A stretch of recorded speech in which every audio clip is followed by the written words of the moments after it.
Hello everyone, Inventor719 here, and a while back, probably about 2 summers ago now, I made a mini flamethrower with a syringe and a lighter.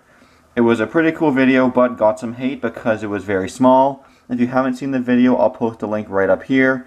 Go watch it. It was very popular, got lots of views, and so for that reason I have decided to do it again. This time the only difference is that we are going to be doing the extra large version. This, of course, is still not going to be a military-grade flamethrower that will take down houses or cars. It'll still just be a nifty project you can do indoors or outdoors. Quick, easy, and cheap to build. All you're going to need for this project is a large syringe, a large lighter, your propellant, of course I'm using Axe, some tools for the lighter, and a hot glue gun. First step is to take a look at your lighter. So this one here, as you can see, it is pretty large. I don't have tiny hands, I don't think. And I'd say it's probably about 4 inches long.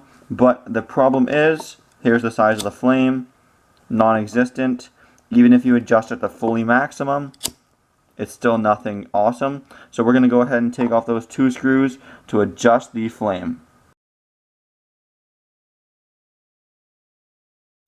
Now that the screws are off of our jumbo light, I'm going to go ahead and take off the little metal cover just like that.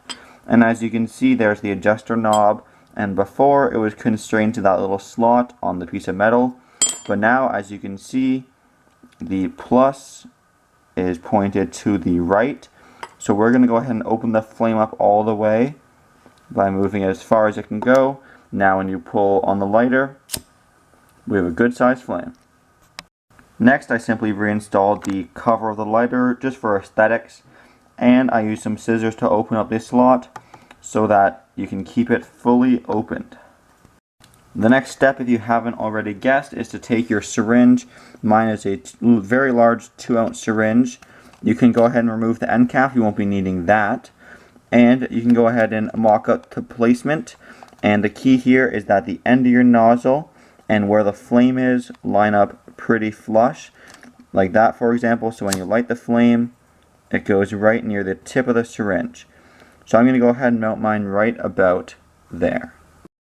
The easiest way to do that, I have found, is just to simply use a hot glue gun and place a nice consistent bead all the way down your lighter.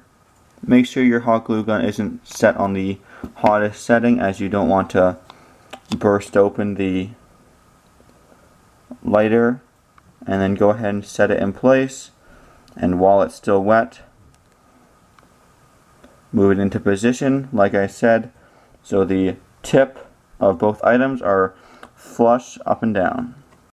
So there you have it, the final product. Very simple to make. Now I'm going to go ahead and show you some testing. I decided to keep it simple. I was thinking of ways to integrate the fuel system into the syringe, but for now all you have to do is take, like I said, something flammable or explosive such as Axe. Do the smallest spray in the back. You can experiment with different amounts. Insert the back of the plunger, and then I'll show you a quick testing here. Go ahead and light the lighter, then plunge on the syringe. Just like that. Let's back it up a little bit. Alright, here's test number 2 with a bit more fluid in the end.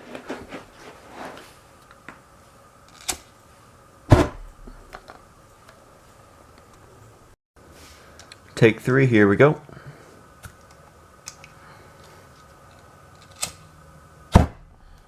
Thank you for watching, everyone. I hope you enjoyed this revised version of my original flamethrower project.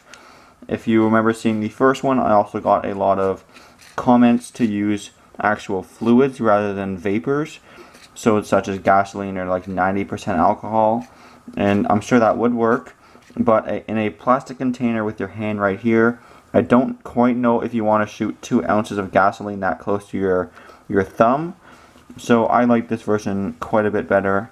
You can experiment with different items. If you do put a little bit of alcohol in here, or a little bit of gas, so that there's vapors which will be caught on fire, it would work very well as well.